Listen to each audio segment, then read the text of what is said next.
नमस्कार मंडळी. महाराष्ट्रामध्ये विधानसभेच्या निवडणुका पार पडल्या.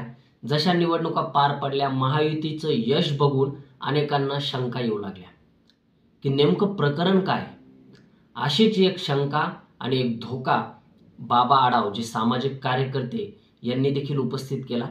त्यांना देखील शंका येऊ लागली की महायुतीचं हे यश, हे कसं काय एवढं मोठं यश त्यांना मिळालं, हे काही पचनी पडायला तयार नाही.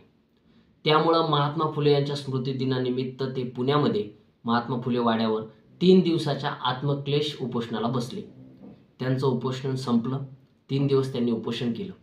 त्या उपोषणामध्ये त्यांना अनेक नेते मंडळी भेटून गेले. शरद पवार असतील, अजित पवार असतील, उद्धव ठाकरे यांनी स्वतः जाऊन, संजय राऊत, उद्धव ठाकरे, त्यांचे पूर्ण शिवसेनेचे जे कार्यकर्ते मोठे नेते आहेत, ते जाऊन त्यांनी शेवटच्या दिवशी ते उपोषण सोडवलं. मित्रांनो, बाबा आढाव नेमकं कोण आहेत आणि ते उपोषणाला का बसले होते, असे 2 प्रश्न उपस्थित राहतात. बाबा आढाव हे सामाजिक कार्यकर्ते आहेत, मोठे नेते आहेत. अंधश्रद्धा निर्मूलन समिती जी नरेंद्र दाभोळकर यांनी गठीत केलेली जी त्यांची संस्था आहे, संघटना आहे, त्या संघटनेचे ते सक्रिय कार्यकर्ते होते. असंघटित कष्टकऱ्यांचे नेते म्हणून त्यांची ओळख आहे आणि गांधीवादी नेते आहेत, सत्यशोधक चळवळीचे नेते आहेत. वयाच्या 95व्या वर्षी, आज त्यांचं वय आहे 95. ह्या वयाच्या वर्षी त्यांना उपोषण करावं लागतंय, ही अत्यंत चिंताजनक गोष्ट आहे. परंतु ते उपोषणाला का बसले, हा दुसरा प्रश्न. त्यांचं म्हणणं असं आहे की महाराष्ट्रामध्ये जे महायुतीला यश मिळालंय, लोकसभेला जे यश महाविकास आघाडीला होतं त्याच्या डायरेक्टली विपरीत महायुतीला मिळालं.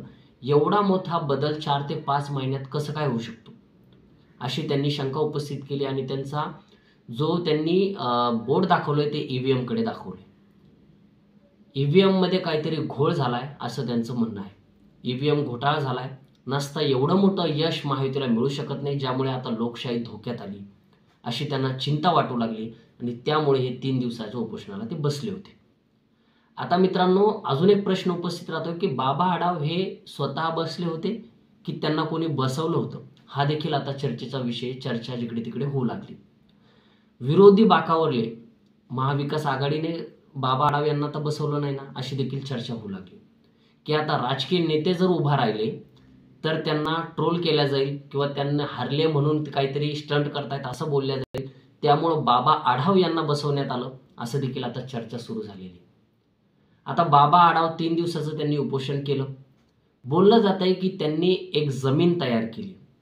काँग्रेसने देखील आता एल्गार पुकारलाय. काँग्रेस जशी भारत जोडो यात्रा त्यांनी काढली होती, त्याच धर्तीवर आता ईव्हीएम हटाव देश बचाव अशी एक मोठी यात्रा काँग्रेस काढणार आहे. महाराष्ट्रात देखील महाविकास आघाडी याच्या विरोधात, ईव्हीएमच्या विरोधात आता रस्त्यावर उतरणार आहे असं बोललं जातंय. त्याच्यासाठी कुठंतरी जमीन तयार करण्यात आली आहे का, असा देखील प्रश्न उपस्थित राहतो. मित्रांनो, तुम्हाला काय वाटतं की ईव्हीएमचा घोटाळा खरंच झालाय का, की आता महायुतीला जे यश मिळालंय ते त्यांना खरंच एवढं यश मिळालंय का, की ईव्हीएममुळे त्यांना हे यश मिळालंय. आणि अजून एक त्यांनी बाबा आढाव यांनी मुद्दा उपस्थित केला आहे लाडक्या बहिणींचा. त्यांचं म्हणणं आहे की हा सरळ केलेला भ्रष्टाचार आहे, अधिकृत भ्रष्टाचार आहे. असं पैसे वाटणं लोकशाहीला धोकादायक आहे, देशाला, महाराष्ट्राला देखील धोकादायक. मित्रांनो, याबद्दल आपल्याला काय ईव्हीएम काय वाटतंय ते नक्कीच कळवा. ईव्हीएम बद्दल आपल्याला काय वाटतंय की ईव्हीएममुळे माहितीचा विजय झाला की त्यांचा विजय हा खरंच त्यांच्या कामाच्या जोरावर झाला, याबद्दल आपलं मत काय ते कमेंटमध्ये जरूर कळवा. व्हिडिओ आवडला असेल तर लाईक करा, चॅनलला सबस्क्राईब करायला विसरू नका. भेटूयात नव्या व्हिडिओमध्ये. धन्यवाद. जय हिंद.